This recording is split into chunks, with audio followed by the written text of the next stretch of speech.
শেষ দিনেও ক্রেতা বিক্রেতার উপস্থিতিতে সরগরম পশুর হাট। লালমনিরহাটের হাটগুলোতে উপচে পড়া ভিড়। জেলার ১৯টি স্থায়ী ও ৬টি অস্থায়ী হাটে সকাল থেকেই চলছে জমজমাট কেনাবেচা। তবে শেষ মুহূর্তের বাজারেও দাম নিয়ে রয়েছে মিশ্র প্রতিক্রিয়া। যে বাজার কয়েকদিন আগে গেছিল একটু কম, এখন ওই তুলনায় অনেক বেশি বাজার। ওটা বানাইতে আমার খরচ হয়েছে ২.৫ লাখ টাকা, এখন দাম কয় ১.৫ লাখ, ১,৬০,০০০। উত্তরের জেলা পঞ্চগড়ে ভারতীয় গরু না ঢুকলেও বাজারে দাম কম বলছে বিক্রেতারা। এছাড়া অন্য জেলার পাইকাররা হাট ছাড়লেও স্থানীয়রা শেষ সময়ে কোরবানির পশু কিনছেন।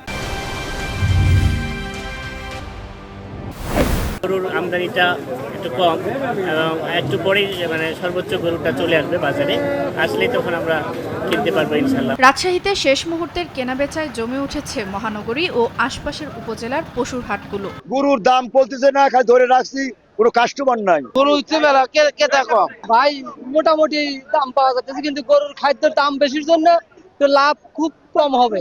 গরু কেনার জন্য আসছে, কিন্তু আমার যে বাজেট এই বাজেটের মধ্যে গরু হইতেছে না। সিরাজগঞ্জে বৈরী আবহাওয়ার কারণে সকালের দিকে ক্রেতা বিক্রেতা কম থাকলেও বিকেলের পর জমে উঠেছে হাট।